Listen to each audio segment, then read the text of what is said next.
people are involved besides the medical field and the religious field. It's the personal people that are involved. As doctors, you need to know your patients. You need to know each individual patient. Make an effort to understand how they think and how they feel. Don't just walk in there and say, well, you need a double lung transplant. Stites knew how far he could take it with me. He knew how far he could push. He knew I had kids at home. He knew I was going to have to move away from home.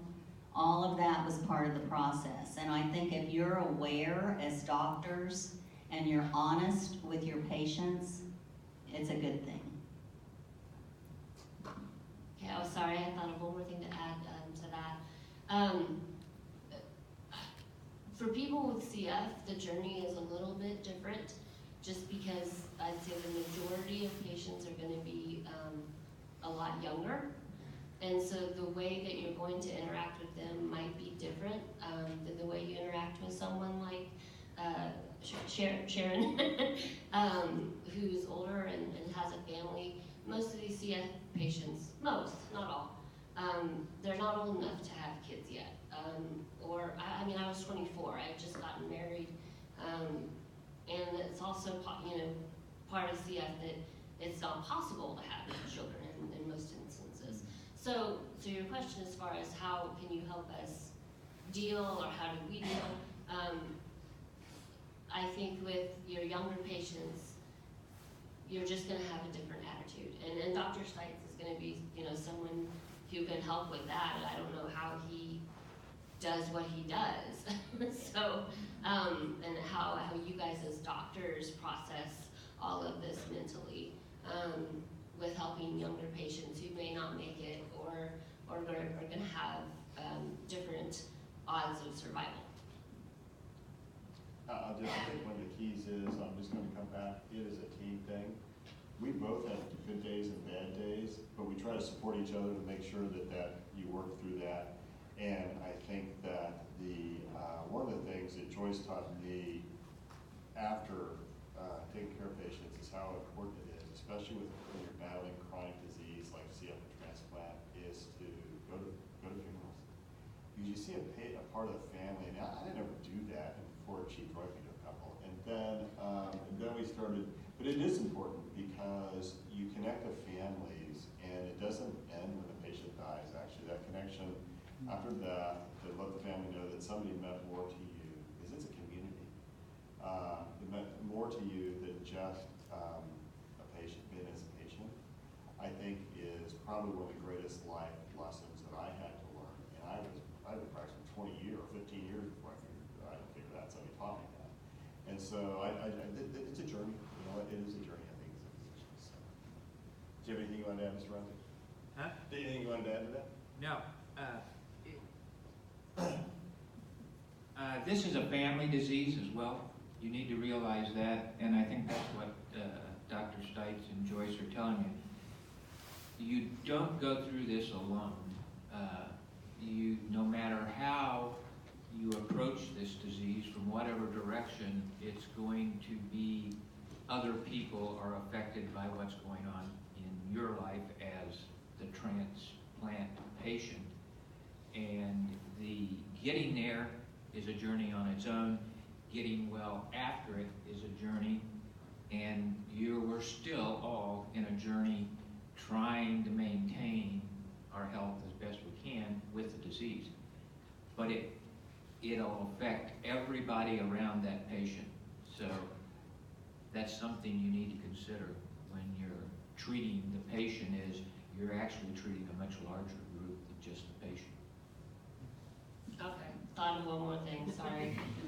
To speak to Dr. Stites and Joyce, there was a year ago, I think 2016, I had a lot of issues and I was in and out of the hospital, and I was dealing with a lot of pain. And there was one day when I was just out of it, and I didn't want to take the oral medication, I wanted the IV medication, and no, my family wasn't at the hospital with me. But Dr. Stites called my husband and told him that he needed to come over because I was having such a bad day. And the fact that he did that, and aware and concerned means a great deal. Other questions, folks? I have a question, but before I ask the question, I just want to say thank you for sharing your journeys with us today. It's such an incredible opportunity as first-year medical students to meet real patients and to see how much of a difference we can make, but also how much of a difference you can make in our lives. So I just wanted to say thank you for that. But this question is for Heidi. You talked about the fact that cystic fibrosis patients can't necessarily be around each other because of the possibility of transferring diseases to each other. Can you talk about how you could still find a community in other cystic fibrosis patients or a community with your family, other options like that? My life has been pretty interesting. When I was little, I went to, it was called CF camp, 3 years in a row. We don't do those anymore. And I was just gonna say, that it was a wonderful experience at the time, and I think I was probably like 10 when my doctor said, they're ending those, we just can't do them because of the possibility of passing germs to one another. Then as I started to do tune-ups, the kids and I, we would run around the halls and we'd go down for midnight meals and we were sitting, just like this, interacting.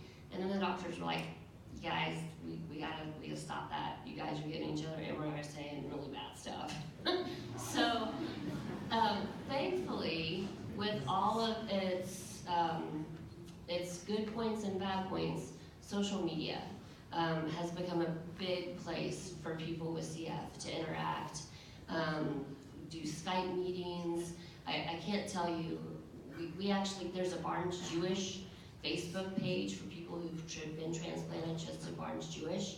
There's also a group for people just from Kansas City with CF, people with CF talk. And I've met more people through that venue and have been able to share stories like, since I grew up in a very small town, I didn't know anybody else with CF. So going to CF camp was this huge revelation to me that there were actually other people out there like me. And then to now be meeting people through social media, we talk about Dr. Stites all the time. Like how awesome he is, and we post pictures. Like I went into the clinic one day and I said, hey, I saw that picture you posted with so-and-so, or picture that was posted by so-and-so, and he kind of looked at me. I was like, yeah, you have this great piece of art now. And he's like, oh, okay, I know who you're talking about. So I'm sure it's kind of weird for the doctors that we talk about them from behind their backs. But for you guys, maybe I do not encourage you to become a part of those social media groups because I think you guys need to have your distance. But to know that they exist and be able, like if someone's having a hard time and doesn't really know many other people with CF, this stuff is out there. And it's very helpful, and that way the person has the option to join or not join, to be as involved or not involved as they want to be. I hope that helps. Thank you. You're welcome. Other questions? Please. Both of you. That was not a Patrick Holmes I understand this can be kind of a big question, but I was just wondering if you could speak a little bit about post-op and just some of the precautions that you take to keep yourself healthy. They give you a whole list, like you don't eat raw eggs, over easy. Lettuce on McDonald's. No salad bars, what else? Oh, masks. Wash your hands. No cafeteria. I don't speak at any schools during the peak of flu season. I avoid dogs if they're just gotten their shots on the sloughing thing, as well as grandkids if they've had any live virus vaccines. You have to stay away from them, which is a great thing for me. I don't have to babysit for 2 weeks. But, a lot of common sense. Wash those hands and stay away from sick people and wear your mask in a hospital or crowded areas. And if you're around someone that's coughing, get the heck out of there. Mainly common sense things for immunosuppression. They don't get to go to the can't do cafeterias, right? And you're not supposed to do any kind of food that's been sitting out for any length of time in case it starts to get spoiled. So there are some life restrictions that you have to do. 3-day lunch meat rule, that may just be at our house. 3-day lunch meat rule. I totally agree with that rule. I try and enforce that in my house. My wife looks at me like, what are you doing? Oh, sorry. There you go. No hot tubs, no lakes, no wading in water that you know. So you lose some of those. Personally, we have a cabin on Lake of the Ozarks, so actually all of the water sports. However, fishing is still allowed, so that helps. But you do give up some things. I'm a hunter. I still hunt. I have dogs. I ride horses. I've got a lot of things that I can still do. So it's kind of the idea that you look at the things you can do rather than the things you can't. There's a question over here, I think, too. Right? Oh, dude, really? I'll imagine that actually happened. My question is, like, can you tell me what, or if your kids discussed with you what it was like for them to go through this process? I know you shared how your spouses were very helpful, but if you could shed some light on that. It wasn't easy. When I found out I needed to go to St. Louis, I kept it to myself for about a month. I didn't even tell my husband because I had to digest it my own way first. Actually, my mother had the hardest time with it because it was genetic. She blamed herself for giving me this. That was the hardest thing to deal with. My kids have now, we've flopped roles, so I'm no longer the helicopter parent, but they're the helicopter children. So they're a little overprotective. It kind of drives me crazy at times. But they're also, you know, they learn to deal with it. They are very realistic about it. They know that it's not a thing of fame to have a transplant. They know how tough it was. We don't know my donor, so they have written. Everyone in my family wrote letters to the donor family. It was a requirement in St. Louis that you write a thank you note to the donor family. It was probably the hardest thing I've ever had to write in my life. I do know that the donor was relatively young. That's all I know. I mean, it was a female local to St. Louis. That's all I know. They have kind of gotten away from trying to find that all out now because I've been out for so long.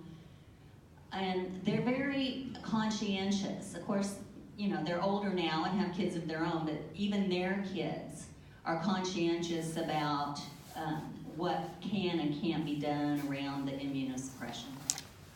They're very cautious.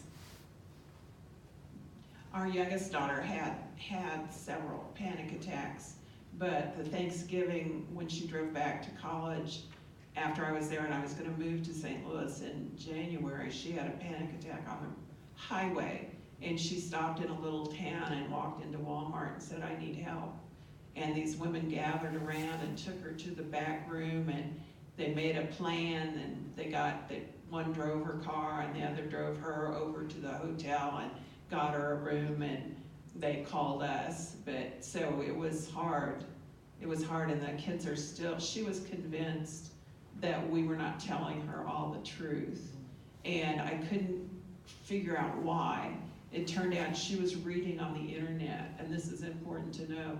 She was reading about primary pulmonary hypertension on the internet, and they didn't have any information about treatment.